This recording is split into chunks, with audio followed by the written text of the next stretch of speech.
finished last week. We got to verse 19. This is a picture of one of the handwritten copies of Jeremiah 17 there.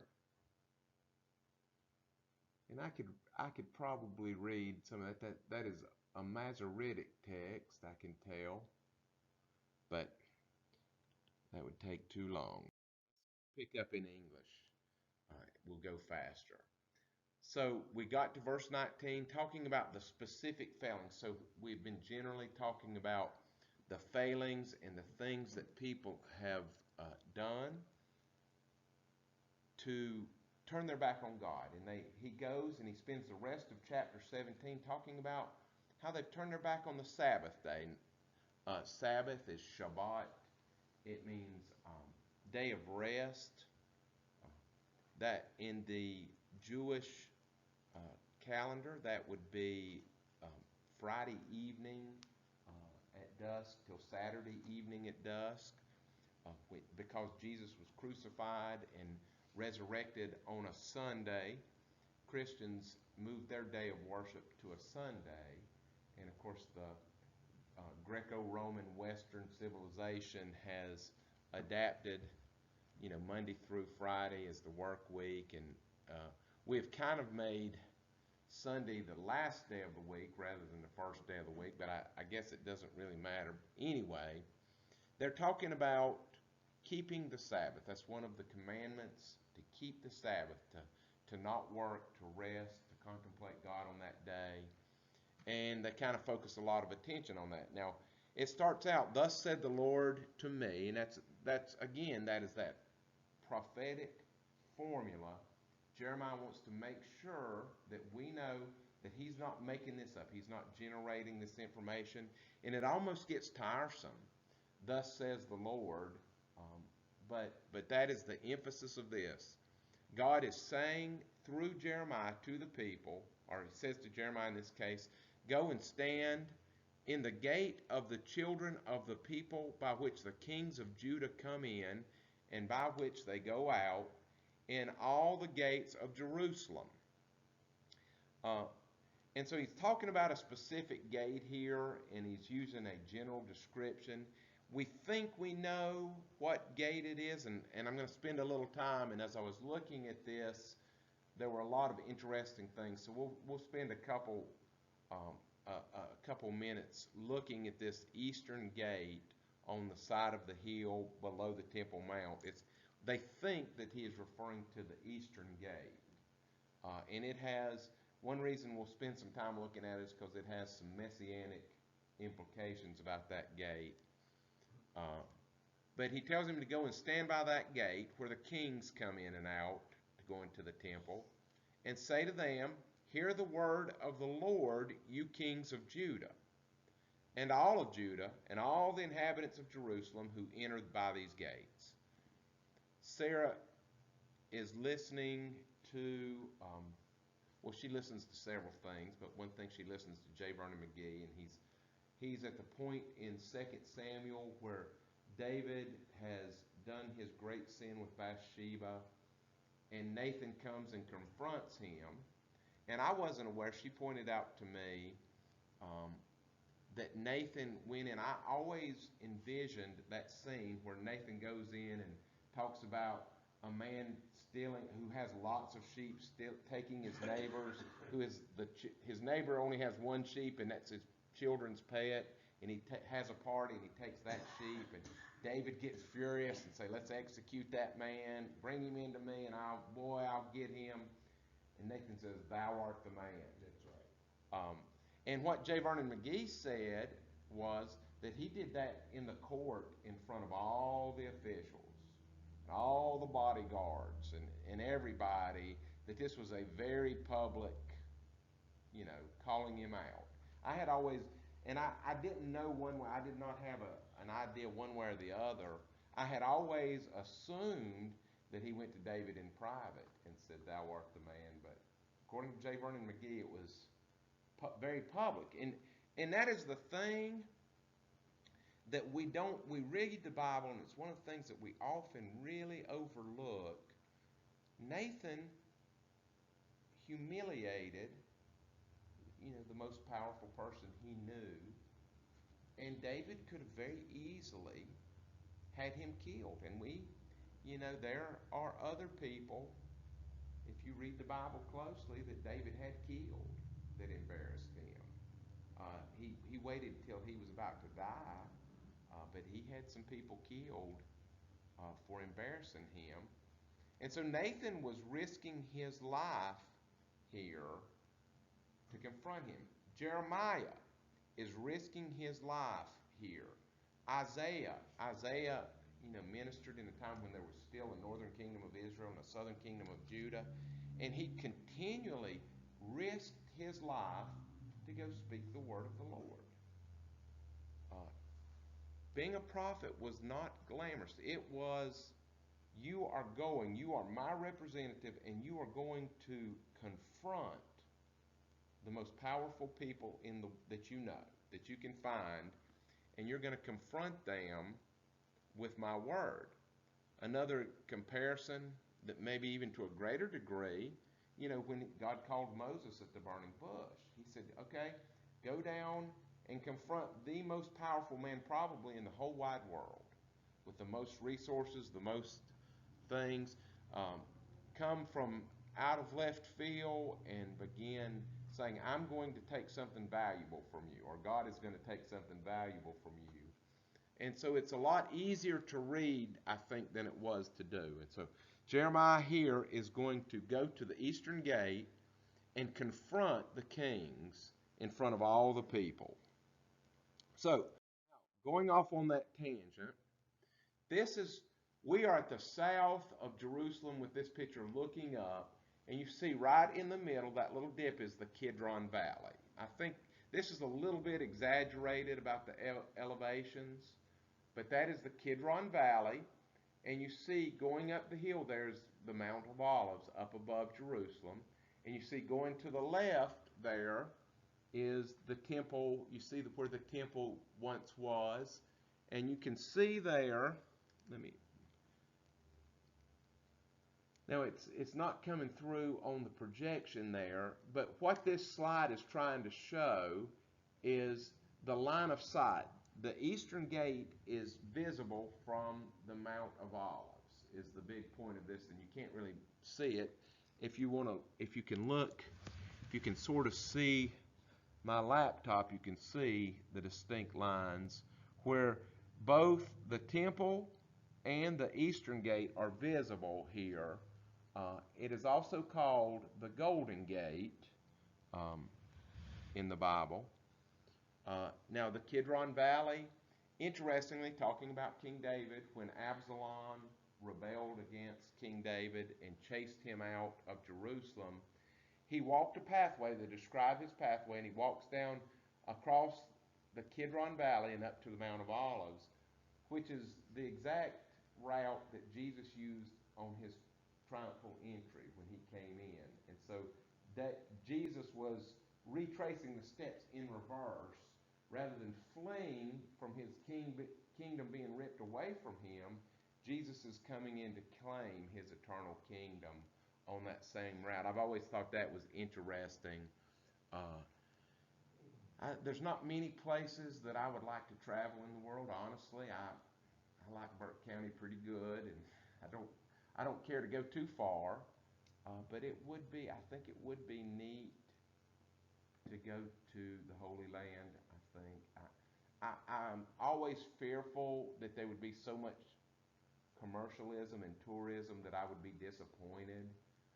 And there's a lot of stuff there now built up around that location and the tourism that wasn't there at the time that would probably annoy me. But I think it would be fascinating to see some of these things. I've always been struck by the Kidron Valley, being where Jesus came later, and David fled from that. And so there is the temple, and there is the Kidron Valley, and there is the eastern gate. It's called the Golden Gate there. And then looking from above, looking down on the city, you see the temple there in the middle, and that's This is all the different gates that are around in the wall in the city of David.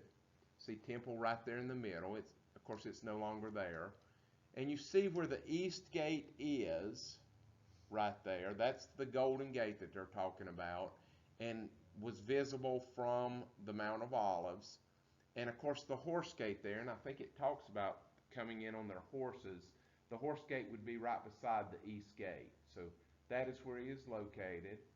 Um, Pointing out just a couple other things. You see the gate down on the very bottom, and it's cut off in that picture. It's called the dung gate because that is where they took the garbage out of Jerusalem. And there's a ravine right below that, just a big drop off right below that, and that is the valley of Ben Hinnom, the valley of the sons of Hinnom, where they threw garbage. So they would come out, and early in the history of Jerusalem, they would just throw the trash out over that ravine, and they would send men down there to burn it and so forth. And so that's why it's called the Dung Gate.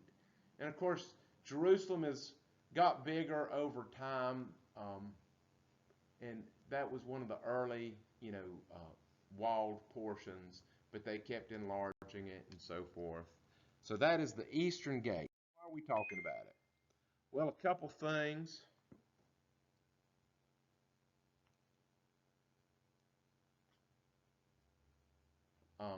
The Eastern Gate, I found this very interesting because there's a messianic prophecy that the Messiah will come through the Eastern Gate there. The Eastern Gate was sealed shut in AD 1540. So this was long after Jesus had been here the first time. That there still was this prophecy that he would come again, the Messiah would come again through that Eastern Gate.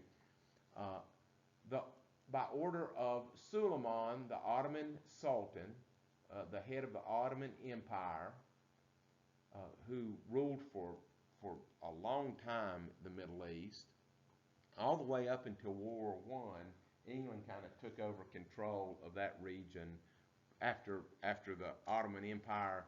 Ottoman Empire fought with Germany in World War I and were defeated. It's believed that the closing was to prevent the Jewish Messiah from gaining entrance into Jerusalem.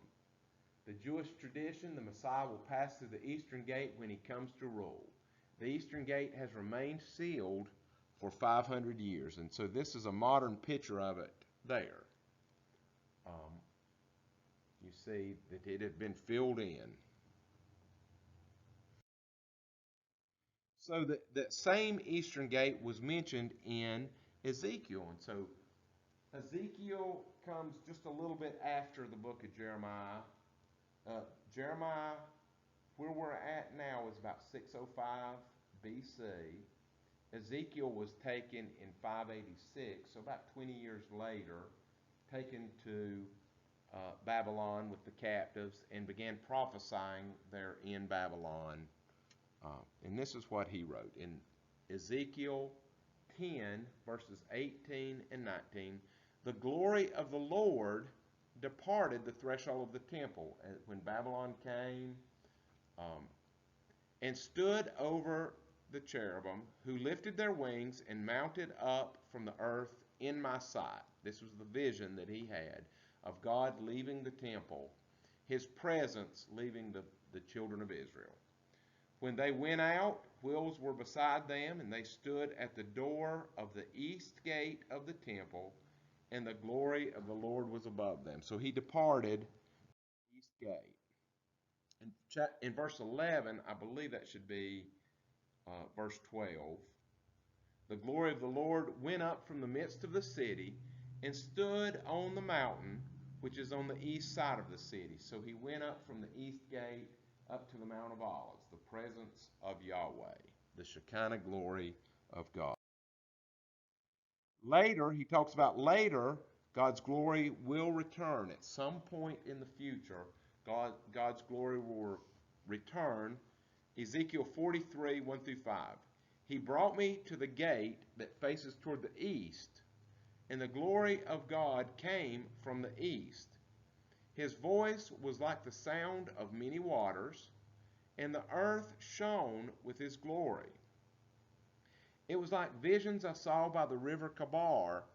I fell on my face. The glory of Yahweh came into the temple by way of the east gate.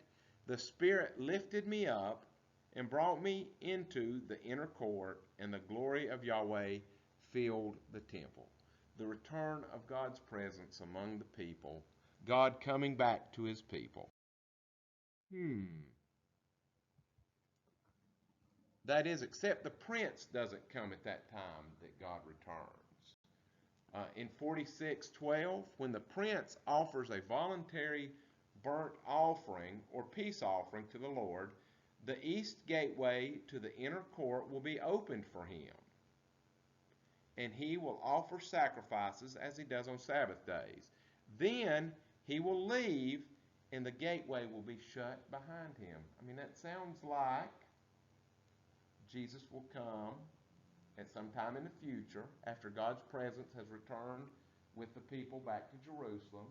The prince will come and offer a sacrifice, and then he will leave for a time, and the eastern gate will be shut. Now, it sounds like what has happened to me.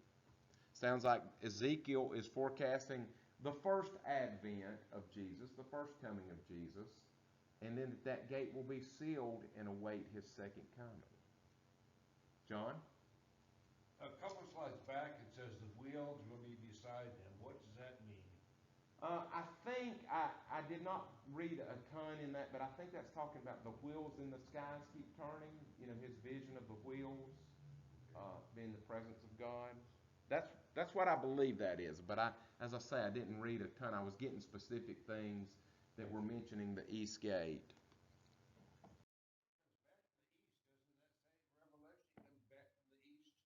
I don't remember, but that sounds like what that was saying. You know, the Because ancient in the Catholic cemetery in Fort Wayne, all the people are facing east. facing east. Yeah. Well, you know, in the ancient times, they believed when the sun coming up was God looking upon the people, and so they would orient. The tabernacle was always oriented towards the east, facing to the east. He will split the eastern sky, doesn't it say? That's what I remember. That sounds right. So, talking about the gate being closed in Ezekiel 44:1 and 2, the man brought me back. An angel had appeared to him and was showing him things. The man brought me back to the east gateway in the outer wall of the temple area, but it was closed. And Yahweh said to me, "This gate must remain closed and never again be opened. No one will ever open it and pass through, for Yahweh, God of Israel, has entered here. Therefore, it must always remain shut." Again, like what happened. So that's just an interesting thing, putting a little context on this gate where Jeremiah is commanded to go and address the kings. And so he is talking specifically about the Sabbath day here. Thus says Yahweh, "Take heed and bear no burden on the Sabbath day." This is going back to the ordinances and the commandments about the Sabbath day and the law. "Nor bring it in the gates of Jerusalem, nor carry a burden out of your house on the Sabbath day, nor do any work, but hallow the Sabbath day, make it holy, set it apart from the other days." This is a day of rest and contemplation. It is a big theme in the Pentateuch, especially in the Bible, about rest. They equate being able to rest with contemplating God. And it's very Old Testament. We have a day that we set aside to rest and to contemplate God. I think all that changed with Jesus. I think Jesus, and I'm stepping out on a thought limb here, but I do think that we are to hallow Shabbat, but I kind of tend to think that for a Christian, Shabbat is every day. That we are called to contemplate Jesus every day. I don't think we put it off till Sunday anymore. Uh, but anyway, that's a side thought. Let's read what it says here. but hallow the Sabbath day. Make it holy as I commanded your fathers. Talking about the laws of Moses and the commandments. But they did not obey nor listen, but made their neck stiff. They got stubborn that they might not hear nor receive instruction. And one reason that it is very interesting to me is that we are in a shifting time. You might, to use a big fancy word, in a paradigm shift, and that's just a pattern shift, where people aren't going to church anymore. Um, it tends, people that have developed a habit in their youth are still going, but by and large, people that are being brung up, the church is optional. And I have very mixed feelings about that. Ambivalence is what you call that, mixed feelings. On one hand, the visible church is looking more like the invisible church.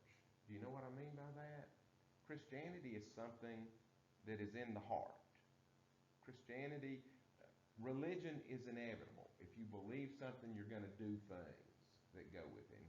One of the things you do is go to church, and that's practicing a religion. But the religion doesn't get us saved. Going to church doesn't save anybody. And so the invisible church is the worldwide church of born-again people.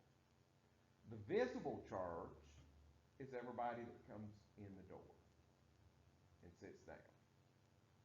And they've never been the same thing. The invisible church has always existed in the visible church, but they're not the same. And that's why people call Christians hypocrites. Mostly what they are talking about are the people that come to the visible church that aren't part of the invisible church. Am I making sense when I say that, or am I talking in a code? I don't want to be talking in a code. Invisible church are born again people. Visible church is everybody that comes to church. And I would say less than half of the people that are baptized in the world are born again. And I pulled that number out of thin air, okay? So that I got no proof of that. And I don't know. I'm speculating. Billy Graham said 40%. Yeah, 40% was the number that I had in my mind. 40%, so out of 10 people that get baptized, maybe 4 of them are born again. And that's why people think we're a bunch of fools. Because people remember the worst case bad behavior. And I would make the case that is mostly done, though I'm capable of bad behavior, and I'll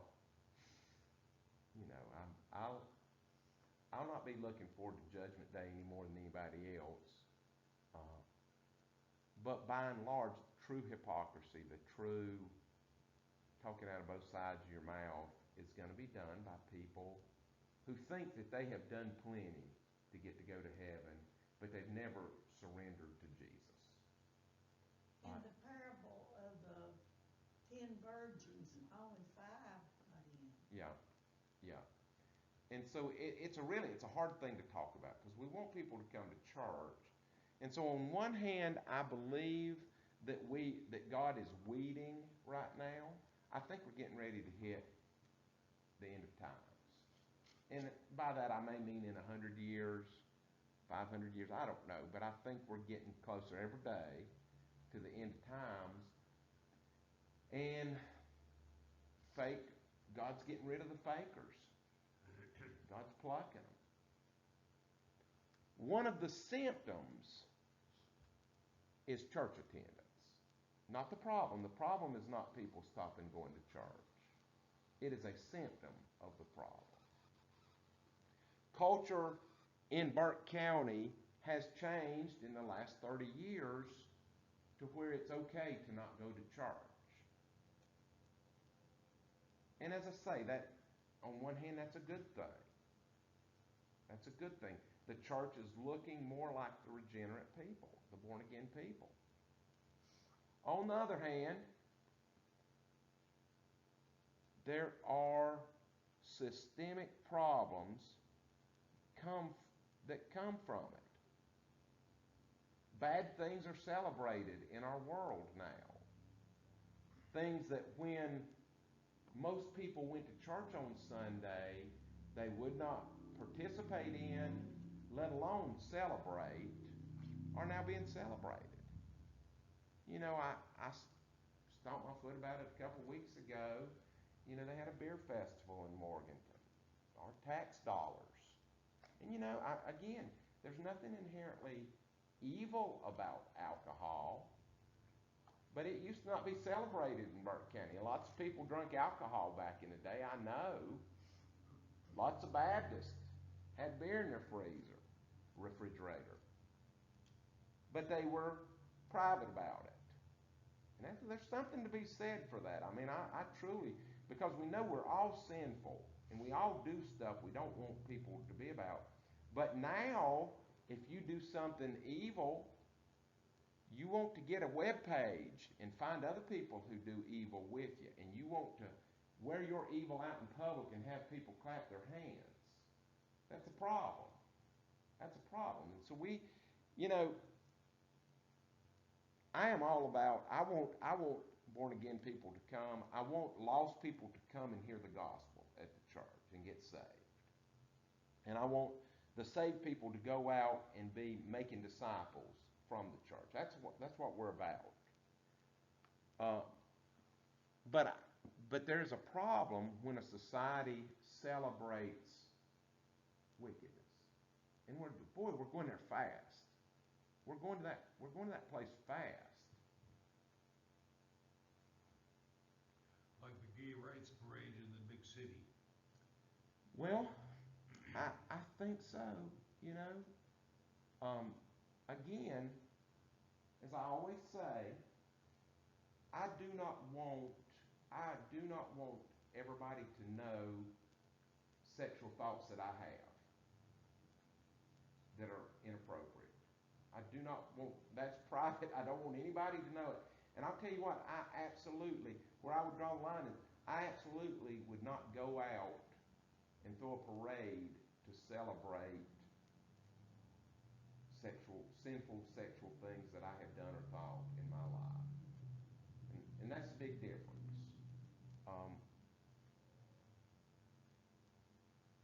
There's a lot of famous people that were homosexual. Well, there always have been. There always have been. Religiously, biblically, and scientifically, homosexual behavior is not helpful to the human race. It's a malfunction. It used to be a psychiatric diagnosis 30 years ago. It was in the DSM-V as a psychiatric diagnosis. They took it out. It is a malfunction. It doesn't work. It doesn't help a society. However you want to evaluate that. And I don't think I have no intent to be mean to anybody. As I say, I do things in my history. There are sexual thoughts and actions that are not helpful to society that I have committed. And I don't want them to know. And the difference is, I am ashamed of those things. I don't want them to be celebrated. And so there's a problem in a society when malfunctions are being celebrated. And when decadent behavior is being celebrated. That's what I'm ranting about. Not that there's a righteousness in me that needs to be emulated. I do not want y'all to know my secrets. I don't want to confess to y'all. I confess to God. But I am not proud of my sin. And that's what I'm harping on is, in this day, people had better things to do than keep the Sabbath. they were stiff-necked and proud about it. What were you going to say, John? Building on what Paige has said, it's 1 Corinthians 6, 9, and 10.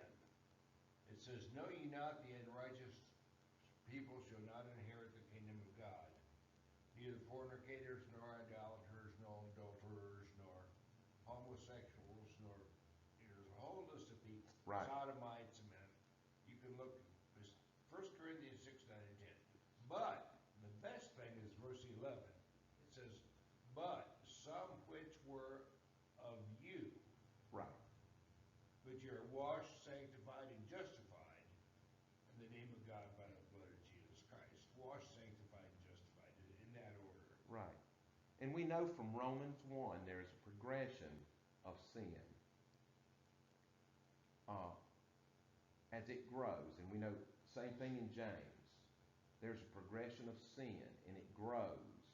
And at some point, our mind gets darkened and we've got no use for God no matter what. And that is my fear, why I have mixed feelings. I'm okay with people that don't believe not coming to church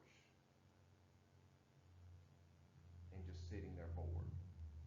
I'm okay with that.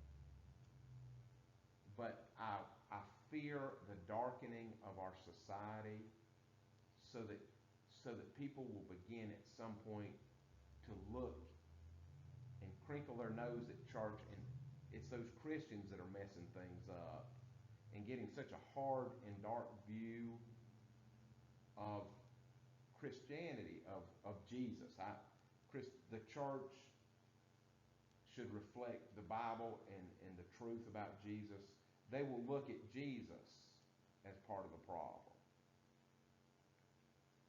and that's dangerous. That's dangerous. We're getting very near um, to judgment at that point, like we see here. That's the point. This is a symptomatic of a hard-hearted lack of faith in the society, in the culture. And he is harping on the Sabbath day as the most apparent, or as a very apparent thing. Going back, where are they referring to the as our ancestors were told? Well, go back to Exodus, to the Ten Commandments. Remember the Sabbath day to keep it holy. 6 days you labor and work, but the seventh is a Sabbath, a rest of the Lord your God. In it you shall not do work, you or your son or daughter, or male or female servant, or cattle, or a sojourner, a foreigner, a visitor who stays with you. For in 6 days God made the heavens and the earth, the sea, and all that is in them, and rested on the seventh day. Therefore he blessed the Sabbath day and made it holy. It gets harder and harder as a society turns dark to keep things holy. Jeremiah goes on in verse 24. It shall be, if you heed me carefully, says Yahweh, to bring no burden through the gates of the city on the Sabbath day, but hallow the Sabbath day. Keep it holy. Make the things of God holy in your life. To do no work in it. Then you shall enter the gates of the city of the kings. Then I shall enter the city of the gates of the city of the kings, and the princes sitting on the throne of David, riding in chariots and horses. And that's what I was talking about. If you remember the picture, there was the east gate, and then right beside it was the horse gate. And so that's more evidence that that's what he's talking about. They and their princes, accompanied by the men, and this city shall remain forever. If you do keep the Sabbath, this city shall remain forever. If you can honor this simple command, then they shall come from the cities of Judah and from places around Jerusalem, from the land of Benjamin and from the lowland, from the mountains and from the south, bringing burnt offerings, sacrifices of grain and incense, bringing sacrifices of praise to the house of the Lord. If you cannot honor this simple command, But if you do not heed me to hallow the Sabbath day, such as not carrying a burden when entering the gates of Jerusalem on the Sabbath day, then I will kindle fire in its gates, and it shall devour the places of Jerusalem, and it shall not be quenched. And so the point that I'm trying to make is that it makes me fearful at the same time that I want our church congregation to be regenerate, born again people. And so I am okay for people that don't want to be here to not be here. I also fear, I guess, for our world. I fear for Burke County. I fear for North Carolina, the United States. I fear for the whole world that we are sliding into darkness as a culture, as a world culture, and that means that judgment is coming. Also, I think the fact that God would allow,